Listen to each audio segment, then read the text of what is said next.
তো গাইস প্রথমে ভিডিওটি দেখি, তারপর পাবলিকের করা ফানি কমেন্ট গুলো পড়ি। একটু আগে যে ভূমিকম্প হইলো, সব দৌড়াদৌড়ি চিল্লাচিল্লিতে আমার ঘুম তো ভাঙলো। উঠে দেখি পুরা বিল্ডিং কাঁপতেছে।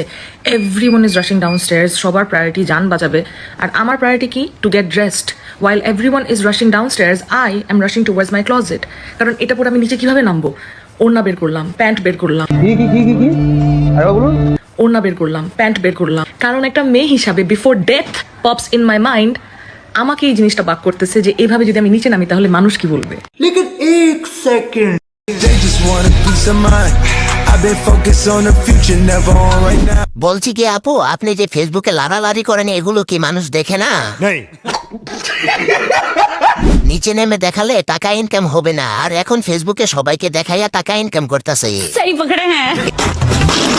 এজন্য বাসায় থাকাকালীন সময় উতলা থাকতে হয় না। ল্যাংটা হইয়া রুমের মধ্যে থাকিস না। তুই এমনে মরলেও জাহান্নামী, অমনে মরলেও জাহান্নামী।